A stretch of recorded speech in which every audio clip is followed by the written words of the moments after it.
Good morning বন্ধুরা, কেমন আছো তোমরা সবাই? আশা করছি সবাই খুব ভালো আছো, সুস্থ আছো। আমরাও ভালো আছি, সুস্থ আছি। আমার নতুন একটি ব্লগে তোমাদের সবাইকে জানাই আরও একবার অনেক স্বাগত, অনেক ভালোবাসা।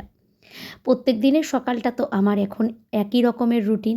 তাই ভাবলাম আজকে আমার বাবানের সকালবেলার থেকে রুটিনটা তোমাদের সঙ্গে শেয়ার করি। দেখো, ঘুম থেকে উঠেই তো জানোই তোমরা, ওকে বিছানা থেকে খাইয়ে দাইয়ে একেবারে কিন্তু আমি নিচে নামি। আর সেরকমই দেখো, আজকে ওকে খাইয়ে দাইয়ে শুইয়ে দিয়েছি। আর সকালবেলাটা আমি খুব একটা ওকে কাজলের টিপটা পরাই না, জানো তো, মুখ টুক মুছিয়ে আর পরাই না। কিন্তু তোমাদের দাদাভাই বললো সকালবেলায় যে ওকে একটু কাজলের টিপ দিয়ে দাও, কারণ বাইরে ঠাইরের দিকে যায় তো। তো সেই কারণে বললো একটু কাজলের টিপ দিয়ে দাও। আর সত্যি কথা বলতে এই ছেলেটার কিন্তু একটার পর একটা শরীর খারাপ লেগেই আছে, জানো তো।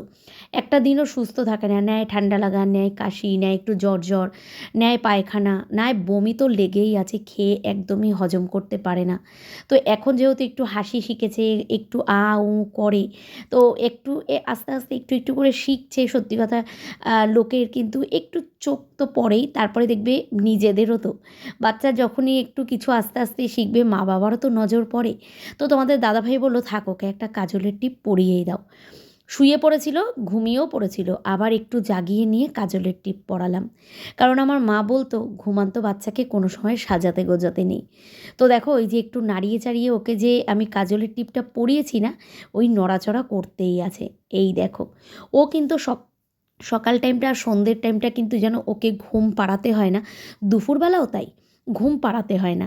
এই দেখো, এরকম লাফাতে লাফাতে চোখ মুখ ডলতে ডলতে ঘুমিয়ে পড়ে। আজকে আমি অনেকটাই সকালবেলা উঠেছি, কারণ কালকে তো গাছগুলো নিয়ে এসেছি, গাছগুলো বসানো হয়নি। তাই আজকে একটু তাড়াতাড়ি ঘুম ভেঙেছে, কারণ কালকে রাত্রিবেলায় ঘুমিয়েছি। কালকে রাত্রিবেলা ভালোই ঘুমিয়েছি। ছেলে 11টার মধ্যে শুয়ে পড়েছে, আমিও খাওয়া দাওয়া করে একেবারে ওই 11টা 10-15-র মধ্যে শুয়ে পড়েছি।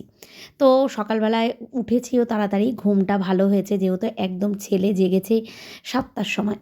ছেলেকে 7:30টার মধ্যে রেডি টেডি করে আমি একদম বাইরে বেরিয়ে গেছি। তো বাইরের দিকের কাজ কিন্তু আমার অনেকটা হয়ে গেছে, ছেলেকে মোটামুটি অত তাড়াতাড়ি করিনি। আমি বাইরে বেরিয়ে ঠাকুরের বাসনটা মেজেছি, সিঁড়ির ঘরটা ধুয়েছি, রাস্তাটা ঝাড় দিয়েছি, এই কাজগুলো করেছি।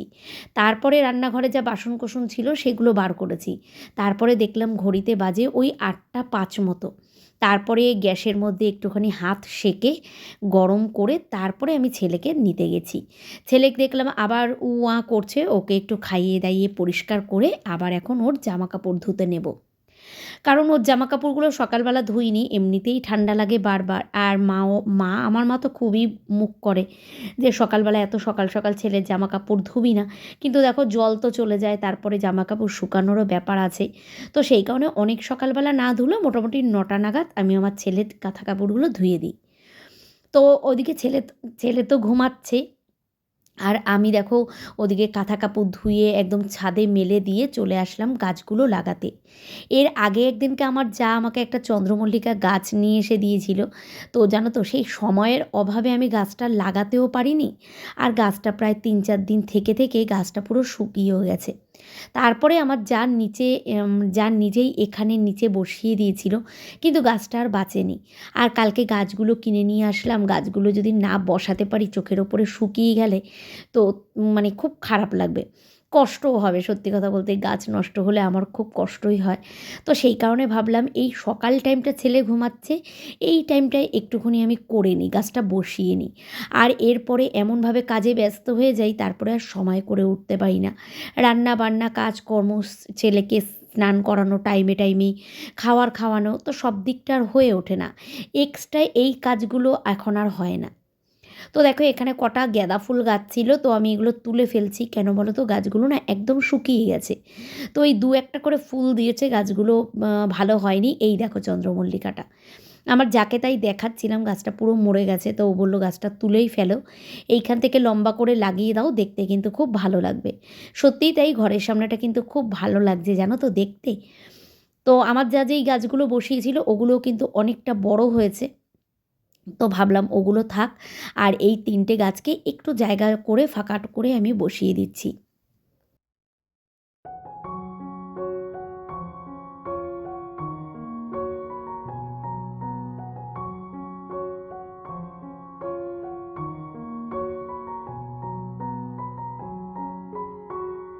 গাছপালার নেশা কিন্তু এই শীতকালটা আসলেই কিন্তু বেশি ওঠে, তাই না বলো?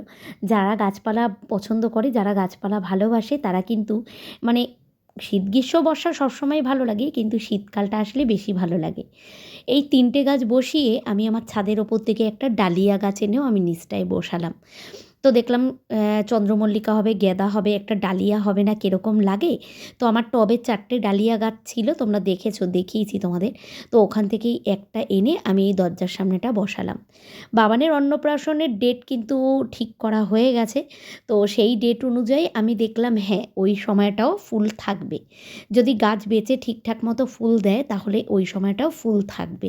তো সেই ভেবেই কিন্তু আমি আরও ডালিয়াটা নিচে বসিয়েছি। দেখো একটু ভিডিও ক্যামেরা-ট্যামেরা হবে, দেখতে বেশ ভালো লাগবে, লোকজন আসবে। ঘরের সামনেটা সুন্দর থাকলে কত ভালো লাগে। হ্যাঁ, বাবানের অন্নপ্রাশন এখনও দেরি আছে, কিন্তু দেখবে বাড়িতে একটা কোনো অনুষ্ঠান থাকলে মনে হয় কি এই তো চলে আসলো। আর যতদিন আসবে আসবে করে ততদিনই ভালো লাগে। এসে গেলে তো চলেই আসলো। ওদিকে আমি হাত মুখ ভালো করে ধুয়ে দরজার সামনেটা ভালো করে জল ঠল দিয়ে চলে আসলাম ব্রাশ করতে। কারণ সকালবেলা আজকে ব্রাশ করা হয়নি, চা খাওয়াও হয়নি। তোমাদের দাদাভাই বেরাবে একটু দেরি করে, তো সেই কারণে আমি আর সকালবেলাটা ব্রাশটা করিনি। কারণ আমার ব্রাশ করলেই না খিদে পেয়ে যায়। তো সেই কারণে আজকে আর ব্রাশ করা হয়নি। বাইরে থেকে হাত মুখ ধুয়ে এসেছি, ঘরে এসে আবার ব্রাশটা করতে নিয়েছি। ওদিকে তোমাদের দাদাভাই চা বসিয়েছে, চা বিস্কুট খেয়ে এরপরে ঢুকবো রান্নাঘরে। তো রান্নাঘরে ঢুকবো, কারণ আজকে মেয়ে যাবে স্কুলে। তো মেয়ে যাবে, ওর কিছু ফর্মে সাইন করানো আছে, আরও কী কী কাজ আছে স্কুলে। কারণ যেহেতু ওদের পরীক্ষা এগিয়েই আসলো, ওদের তো ফেব্রুয়ারির ১২ তারিখ থেকে ওদের পরীক্ষা আরম্ভ হয়ে যাচ্ছে, উচ্চ মাধ্যমিক। তোমরা জানোই এটা ১২ তারিখ থেকে আরম্ভ হচ্ছে। তো সেই কারণে স্কুলে কিছু কাজ আছে, সেই কারণেই কিন্তু মেয়ে গেছিলো। তো মেয়ে যাবে আজকে স্কুলে। তো আমাকেও সকালবেলা এখন খাবার দাবারগুলো করতে হবে, বাজে এখন এই ১৫:৩০ মতো। তো আমি এদিকে খাবার দাবার করব, সকালবেলায় এই কাজের ফাঁকেই আমি কিন্তু রেডি করে রেখেছি। এই যে এখন চা খেতে বসবো, দেখো এই দেখো তোমাদের দাদাভাই ময়দা নিয়ে আসলো দোকান থেকে। আর এখানে ওই যে টোস্ট বিস্কুট মানে প্যাটিস বিস্কুট, যেটা আমি চা দিয়ে খুব ভালো খাই। আর নিয়ে আসলাম একটু টমেটো, আর এখানে সকালবেলা কেটেছি কুমড়ো, আলু আর মটরশুঁটি। অনেক দিন বাদে এই তরকারিটা করব, খুব কিন্তু ভালো লাগে খেতে। আলু দিয়ে মটরশুঁটি দিয়ে তরকারি শীতকালে এমনিই তো ভালো লাগে, আর তার মধ্যে একটু কুমড়ো দিলে তো আরও ভালো লাগে। চা কিন্তু করা হয়ে গেছে, তো তোমাদের দাদাভাইকে বললাম ওখানেই রাখো চাটা। তো আমি দেখো এখানে ভাবলাম আগে তরকারিটা বসিয়ে দিই। এখানে বসিয়ে দিলাম তরকারিটা, 9:45, তোমাদের আমি টাইমটা ভুল বলেছি। এখন 9টা, এই 9:10-15 মতো বাজে। কারণ আমার ঘড়িটা একদম মানে ব্যাটারি শেষ হয়ে গেছে, ঘড়িটা বন্ধ হয়ে গেছিলো। তো যাই হোক, 9:15 মতো বাজে, এখন আমি তরকারিটা বসিয়ে দিলাম। 5 ফোড়ন আর গোটা শুকনো লঙ্কা সোমবারে দিয়েছি, দিয়ে নুন হলুদ দিয়ে ব্যাস একদম সাদামাটা একটা তরকারি। আর তার সাথে হবে অল্প তেল দিয়ে পরোটা ভাজা। এটা আমার মেয়ের খুব ফেভারিট। আর অনেক দিন পরোটা ফরোটা আমাদের ঘরে হয়ও না, সেই কবে লুচি হয়েছিল। তো মেয়েকে জিজ্ঞাসা করলাম কী খাবি? ও বলল মা পরোটা করবে অল্প তেল দিয়ে। তো বললাম ঠিক আছে। তরকারি বসিয়ে দিয়ে চা খেলাম, এরপরে এসেছি ময়দা মাখবো। তো তোমাদের দাদাভাই আজকে একটু দেরি করে বেরাবে, বললাম বেরাবেই যখন দেরি করে, এমনিতে তো সচরাচর ও সকালবেলা কিছু খায় না, আর যখন দেরি করে বেরাবেই বলল, ভাবলাম তাহলে ৩ জনের জন্যই পরোটা বানাই। সবাই দুটো দুটো করে সকালে খেয়ে নেব, আর কাজের দিদি আসতে তো এখনও দেরি আছে। ৩ বারই কাজ করে উনি আমার বাড়িতে ঢুকতে ঢুকতে প্রায় 10:30 11টা বাজে। তো ভাবলাম গোছাগুছির কাজগুলো পরে করব, আগে এই টিফিনটা বানিয়ে নিই। ওদিকে সকালবেলা ছেলে কিন্তু যা ঘুম দেয়, একদম 10:30 অবধি তো টানা ঘুমায়। তো সকালবেলার কিন্তু অনেকটা কাজই আমি করে নিতে পারি, কোনো অসুবিধা হয় না।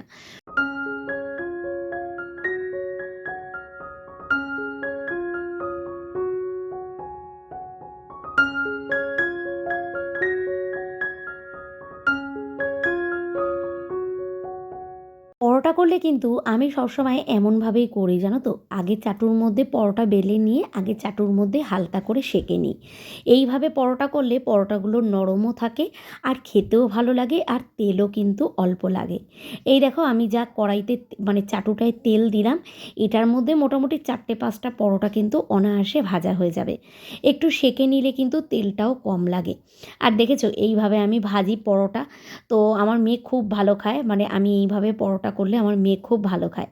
অল্প তেল দিয়ে পরোটা খেতে খুব ভালোও লাগে, নরম নরম হয়, খেতে কিন্তু বেশ ভালো লাগে। গরম গরম পরোটা ভেজেই মেয়েকে খেতে দিয়ে দিলাম, আর ও খেয়ে সাথে দুটো পরোটা টিফিনের জন্যও দিয়ে দিলাম।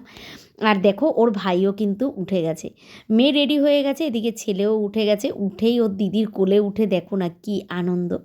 ও মনাকে এত সুন্দর চিনে গেছে, ওর কানের ধারে যদি একবার বলি মনা মনা মনা করে ডাকলেই ও কিন্তু চারিদিকে ঘুরে ঘুরে তাকায়।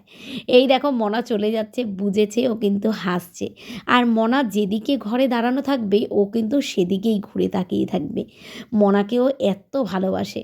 সেরকম মনাও কিন্তু ভাই বলতে প্রাণ। দেখেছো হাসি, দেখেছো? মেয়ে বলছে মা আমার ভাইকে ছেড়ে স্কুলে যেতেই ইচ্ছে করছে না মুখটা দেখে। মনা চলে গেছে, স্কুলে গেছে মনা। তুমি যাবা, স্কুলে যাবা? বাবাটা স্কুলে যাবে। এই যে বাবা স্কুলে যাবে। আর বাবাটা ফোন নেবা, ফোন নেবা, ফোন নেবা।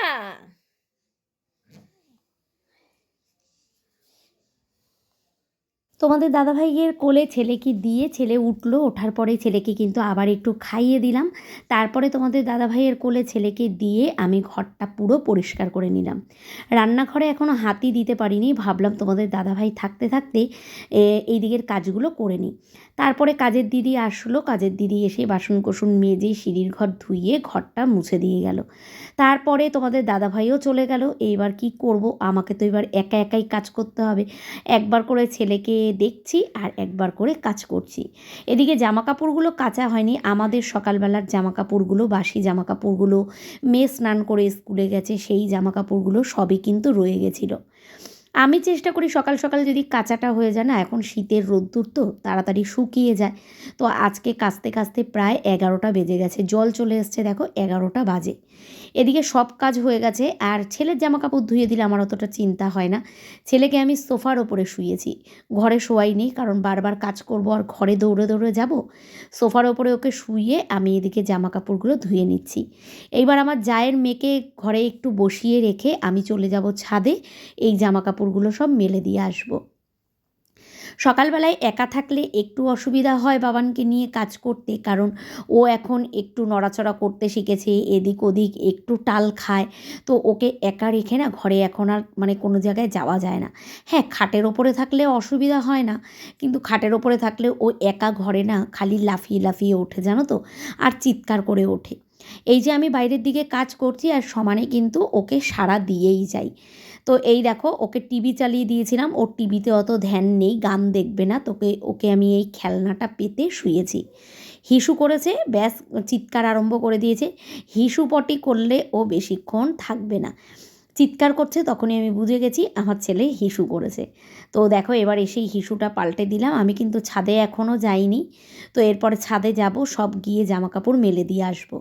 আর সকালবেলা তোমাদের দাদাভাই থাকতেই কাঁথা কম্বল যা যা ছিল সেগুলো কিন্তু সব রোদ্দুরে দিয়ে গেছে। এইবার আমি আস্তে আস্তে কিছু কিছু করে তুলতে থাকবো, কারণ এরপরে আবার ছেলেকে তেল মাখাতে বসবো, স্নান করাতে বসবো। ছেলেকে তেল মাখানো, স্নান করা, খাওয়ানো, ঘুম পাড়ানো, ওখানে আমার পুরো 1 থেকে 1.5 ঘন্টা চলে যায়। আমি চেষ্টা করি মোটামুটি 11:30টার মধ্যে সমস্ত এই দিকের কাজটা করে রাখি, তারপরে ছেলেকে নিয়ে বসি, ওই উঠতে উঠতে কিন্তু 12:30টা বেজেই যায়। আর সত্যি কথা বলতে অনলাইন থেকে এই খেলনাটা আমার ছেলে এত পছন্দ করে কি বলবো তোমাদের। এখন কি করে জানো তো, হাতে তো মুঠে জোর এসছে, ওইটাকে হাত দিয়ে মুঠ করে ধরে, যেগুলো ওই পুতুলগুলো ঝুলছে ওগুলোকে ধরে এমন টান দেয় যেটা ওই ইউ শেপে ঘুরে আছে ওটাকে পুরো টেনে তুলে ফেলে। তো আমি তো অবাক হয়ে যাই যে এখন ওর মানে হাতে কতটা জোর এসছে। তো ও কিন্তু ওই ওই খেলনাটা দেখলে ও খুব আনন্দ পায় জানো তো, মানে ওর পা বিশ্রাম থাকে না ওই খেলনাটার দিকে, খেলনাটা পেতে দিলে। যাই হোক দেখো এখানে সোফাটার মধ্যে ওর শুতে একটু কষ্ট হচ্ছিল, কারণ সোফাটার তো ভেতর দিকে ঢুকে যাচ্ছিল আর কিন্তু বারবার চেঁচামেচি করছিল। ওদিকে স্নানের সব কিছু আমি জিনিস রেডি করেছি, আর কিন্তু ও এমন হিসু করেছে, সোয়েটার টোয়েটার সমস্ত কিছু কিন্তু ভিজিয়ে দিয়েছে, তারপরে বমিও করেছে। ওকে সোয়েটার ছাড়িয়ে আর একটু পরিয়ে শুইয়ে আমি সব কিছু রেডি করছিলাম, তার মধ্যেই দেখি আমার মা এসছে। মা এসেই বলল, তাহলে দে একটুখানি ওকে রোদ্দুরটা লাগাই, তারপরে তুই তেল মাখাস। দেখো মা কিন্তু এখনও ঘরেও ঢোকেনি, ছেলেকে নিয়ে বসে পড়েছে রোদ্দুরে। আর ছেলে যেই রোদ্দুরে এসছে, ব্যাস রোদ্দুরে এসেই ও ঘুমিয়ে পড়েছে, দেখেছো, বসেছে দেখেছো। তো আমি নিয়ে আসলাম, দেখলাম না এই টাইমটা ঘুমালে কিন্তু একদমই হবে না, এনে ঝটপট তেল মাখিয়ে দিলাম। তেল মাখিয়ে এই দেখো স্নান করাতে নিয়েছি। ছেলে আমার স্নান করতে ভীষণ মজা পায়, স্নান করার সময় কোনো কান্নাকাটি নেই। স্নান করে একেবারে খাইয়ে দাইয়ে শুইয়ে দিয়েছি। খাওয়া হয়ে গেলে, স্নান হয়ে গেলে ও আর একটুও চোখ খুলে বসতে পারে না, মানে থাকতে পারে না, ঘুমিয়ে পড়ে। আর দেখো ওর কম্বলটা গায়ে দিই। তোমরা অনেকেই জিজ্ঞাসা করেছো কম্বলের ওপরে আবার চাদর দাও কেন। আসলে আমাদের এই বিছানার চাদরটা না খুব ভারী, জানো তো। আর ওই যে ও লাফিয়ে লাফিয়ে ওঠে, কেঁপে কেঁপে ওঠে, সেই কারণে এই ভারী চাদরটাকে দিয়ে রাখি। কম্বল দিয়ে দিয়েছি, এবারে জানলা টানলা সব বন্ধ করে দেবো, ঘুমাক এখনও। আর এদিকে সব কিছু এখন গোছাবো। এই যে নিচে সব ছড়ানো, মাথায় শ্যাম্পু করিয়ে দিয়েছি আজকে, গাটায় করাইনি। একই দিনে মাথা গা দুটো করাবো না, আজকে মাথাটা করিয়ে দিয়েছি, কালকে গাটা করিয়ে দেবো। এই যে এখন সব ছড়ানো আছে, এগুলো খাইয়ে দাইয়ে তুলেছি, এগুলোকে সব পরিষ্কার করে জানলাটা বন্ধ করে দেবো। জানলাটা বন্ধ করে আর এরপরে আমার কাজ বলতে বাকি আছে, ওই বাসনপত্র একটু গোছাবো টোছাবো, তারপরে দেখছি রান্নাবান্না কি বসাই। ওইদিকে মা তো তরকারি কাটছে, মা তরকারি কেটে নিক, তারপরে আমি রান্না বসাবো। বাচ্চা ঘরে থাকলে হঠাৎ করে যদি তোমার বাড়িতে কেউ আসে, সে যদি আরও হয় তোমার মা, তাহলে কিন্তু আনন্দের আর শেষ থাকে না। মাছ কিন্তু আমি নিতাম না, মাকে দেখেই আমি মাছটা নিলাম। ভাবলাম কেটে খাওয়ার আলিস্যে না বাড়ির ওপর থেকে মাছ নিতে এখন ইচ্ছে করে না। তোমাদের দাদাভাই বাজার থেকে মাছ আনলে মাছ তো কাটা থাকে, আর বাড়ির সামনে থেকে মাছ নিলে কোনো মাছওয়ালাই না মাছ কেটে দিতে চায় না, আর আমি সেই কারণে মাছ নিও না। মা আসার পরেই দেখলাম যেই কাকার থেকে মাছ আমি এখন নিই, ওই কাকা এসছে। তারপরে ভাবলাম তাহলে মা যখন আছে আমি একটু ভোলা মাছ নিয়ে নিই বেশি করে, তো মাকে দিয়ে কাটিয়েও ফেলবো, আর আমারও দুদিন হয়ে যাবে। 100 টাকার মতো ভোলা মাছ নিলাম। মা ওদিকে সবজি কেটে সব গুছিয়ে রেখেছে, আর তারপরে গেল মাছটা কাটতে। আর আমি ভাবলাম ততক্ষণে তাহলে রান্নাঘরটা পুরো পরিষ্কার করে নিই। তাই ভাবলাম যদি মা না আসতো আজকে কিন্তু আমার রান্নাবান্না কাজকর্ম করতে আরও দেরি হতো। কারণ কেন বলো তো, মনা থাকলে, মনা যখন বাড়িতে থাকে, মনা ওর ভাইয়ের স্নানের জল টলগুলো সব রেডি করে দেয়, সব কিছু আমাকে একটু হাতের ধারে আগিয়ে দেয়, আমার কিন্তু তাতে একটু কাজটা করতে সুবিধা হয়। আমাকে ওর ভাইয়ের সমস্ত কিছু আগিয়ে দিয়ে মেয়েও কিন্তু স্নান করতে চলে যায়। তারপরে ছেলেও ঘুমিয়ে পড়ে, মেয়েও একদম ঘরের দরজা বন্ধ করে পড়তে বসে যায় পুজোটা দিয়েই। তো এটাই হচ্ছে এখন আমাদের ঘরের রুটিন। আর আমি বাইরের দিকে রান্না বান্না এই সমস্ত কাজকর্মগুলো করতে থাকি। প্রায় রান্নাবান্না সেরে উঠতে উঠতে 3টে বাজে, তখন মেয়ে কিন্তু খেতে বেরায়। দেখো একটা ঘর বাচ্চা নিয়ে থাকতে গেলে মেয়েকে তো একটু অ্যাডজাস্ট করে এইভাবেই পড়তে হবে, কিছু করার নেই। তাই ও যখন যখন ঘুমায় মেয়ে তখন তখনই কিন্তু পড়ে। আর তার মধ্যে সত্যি কথা বলতে আমার ছেলে কিন্তু দিনের বেশিরভাগ সময়টা ও কিন্তু ঘুমিয়েই কাটায়।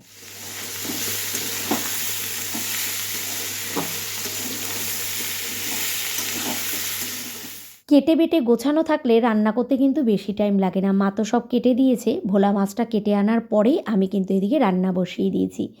এদিকে সিম আলু বেগুন দিয়ে হবে ভোলা মাছের একটু ঝোল, ঝোলই হবে। অল্প করে ভোলা মাছ কিছুটা মতো নিয়েছি, দেখো দুবেলার হিসেব করে। আর এদিকে হবে মাছের মাথা দিয়ে বাঁধাকপি। মাঝখানে 2-3 দিন তোমাদের সঙ্গে সেই আগে ভিডিও শেয়ার করে নিই না, তখন তোমাদের দাদাভাই বাজার থেকে অনেকটা মাছের মাথা নিয়ে এসেছিলো, রুই মাছও নিয়ে এসেছিলো, মাছের মাথা নিয়ে এসেছিলো। তো মাছের মাথা দিয়ে এইবার শীতে একদিনও বাঁধাকপি খাওয়া হয়নি, তাই ভাবলাম আজকে যখন মাও এসছে তা আজকে বাঁধাকপিটা রান্না করি। আমার একার জন্য তো করতে ইচ্ছে করে না, তো মা থাকলে মা খাবে, আমি খাবো, তোমাদের দাদাভাই খাবে, বাঁধাকপি শেষ হয়ে যাবে। আর রবিবার দিনই চিকেন নিয়ে এসেছিলো, প্রায় ধরো অনেকটাই চিকেন ছিল, তো আমি কিছুটা মতো তুলে রেখেছিলাম কাঁচা, তো সেটাই 4-6 পিস মতো ছিল, ওটা মেয়ের জন্য করলাম।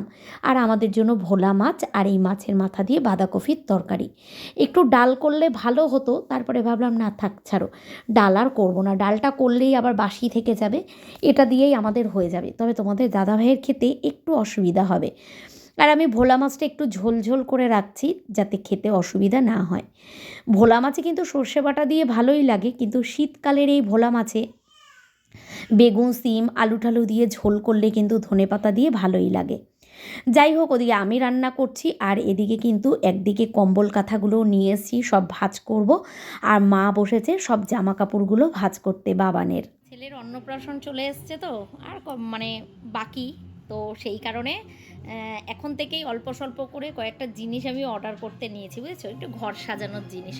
তো সেইভাবে তো এখন ঘর করার পরে সেরকমভাবে তো জিনিস সাজানোর কিছু কিনিনি, তাই ভাবলাম অনুষ্ঠান আছে যখন, তাহলে এখন থেকে একটা দুটো করে কিনতে থাকি। তো 3-4টে জিনিস অনলাইনে অর্ডার করেছি, তার মধ্যে একটা এসছে। ঠিক আছে, তো চলো এটা খুলে তোমাদের দেখাচ্ছি, দেখানোর পরে তোমরা বলবে কেমন হয়েছে। প্রত্যেকটা জিনিস আসলেই তোমাদের দেখাবো। আজকে আরও আরেকটা পার্সেল আসার কথা, যদি আসে তাহলে সেটাও দেখাবো। ঠিক আছে, দাঁড়াও এটা মেঘ খুলুক, তোমাদের দেখাচ্ছি। জিনিসটা আমার খুব পছন্দ হয়েছে জানো, তবে তোমাদের দাদাভাই না খুব চেঁচামেচি করে আমি এগুলো কিনলে। দাঁড়াও একটু দরজাটা দিয়ে নিই, আমার জায়েদের ঘরে গান চলছে তো। আমার এইসব সাজানোর জিনিস টিনিস না খুব ভালো লাগে। আমি খাওয়া দাওয়ার থেকে বেশি পছন্দ করি এই সাজানোর জিনিস কেনা। আমার জামা কাপড়ের প্রতিও সত্যি অত লোভ নেই, মানে জামা কাপড় কিনতে হবে পরতে হবে, আমার অত লোভ নেই, ফাটানোর ওগুলো। তো যাই হোক এটা খোল। ভারী, ভারীও হয়েছে, সুন্দর হয়েছে, কিন্তু যতটা ভেবেছিলাম ততটা কিন্তু সেই রকম মানে সুন্দর হয়নি জানো তো। মানে ওখানে পাতাগুলো কি সবুজ দেখাচ্ছিল না একদম পুরো, কিন্তু খারাপ না। কত নিয়েছে জানো এটা? 300 টাকা নিয়েছে এটা। গোলাপ ফুল। আরেকটাও ফুল অর্ডার করেছি, ঠিক আছে ওইটা আসুক, ওইটাও তোমাদের দেখাবো। এইটা তো মানে খুব একটা কিন্তু খারাপ আসেনি, তাই না বল, ভালোই এসছে। তো এইটা একটা নিয়েছি। আরও একটা জিনিস অর্ডার, মানে আরও দুটো জিনিস অর্ডার করেছি, আসলে তোমাদের দেখাবো। কোথায় সাজাবো গোছাবো সেগুলো তো সব তোমাদের দেখাবোই। এখন একটা একটা করে কিনে রাখছি। এই নিচের এইটা না খুব ভারী, খারাপ লাগছে না কিন্তু, দেখতে কিন্তু বেশ ভালোই লাগছে, তাই না? ভালো লাগছে। দেখা যাক কোথায় সুন্দর করে সব সাজিয়ে রাখবো। আমার এই জিনিসগুলো আমার খুব ভালো লাগে। অনেক বছর কিছু কেনা হয় না, অনেক বছর, মানে আমি এইগুলো সেই আমার আগের পুরনো ঘর থাকতে ফুল টুল কিনেছিলাম। সেদিন যে আমি সোদপুরে গেছিলাম না ওই ইসে কিনতে, তো সেইখানেও আমি দেখেছি, ওখান থেকেও কটা ফুল আমার আনার ইচ্ছে আছে। তো ওই সূর্যমুখী ফুলটা ওটাও আমি সোদপুর থেকে নিয়ে এসেছিলাম। তো কেমন হয়েছে কমেন্ট করে জানিও, ঠিক আছে? দারুণ লাগছে কিন্তু, আমার তো খুব ভালো লাগছে। তবে যতটা দেখেছিলাম ততটা সেরকম একটা আসেনি, কিন্তু খারাপও আসেনি, ভালোই এসছে। খাওয়া দাওয়া করে ওই যে তোমাদের সঙ্গে লাস্ট অনলাইন থেকে আসা জিনিসটা তোমাদেরকে দেখালাম। তারপরে আমি, মেয়ে, মা 3জনে খাওয়া দাওয়া করে মা তো চলে গেল 4:30 নাগাদ বাড়ি চলে গেল। মা বলল আমি তাড়াতাড়ি চলে যাই ঠান্ডার মধ্যে। আমিও যে আর থাকতে বলবো, কোথায় শুতে দেবো বলো? মাকে একবারও ইচ্ছে থাকলেও বলতে পারি না থাকার কথা। তারপরে সন্ধে হয়ে গেল, মেয়ে সন্ধে ধরালো আর তোমাদের দাদাভাই আসলো, করলাম চা। আর তোমাদের দাদাভাই আসার সময় দেখলাম নিয়ে এসছে ভাপা পিঠে। এই ভাপা পিঠেটা খেতে তোমাদের কাদের কাদের ভালো লাগে কমেন্ট করে জানাবে, ঠিক আছে? তো আমাদের জন্য নিয়ে এসছে ভাপা পিঠে, আমার তো দারুণ লাগে, ইচ্ছে আছে একদিন ঘরে বানাবো। তো চলো ভিডিওটা কিন্তু আজকে আর বেশি বড় করিনি, এই অবধিই রেখে দিয়েছি। সবাই ভালো থেকো, দেখা হচ্ছে আগামীকাল নতুন একটা ব্লগের সঙ্গে।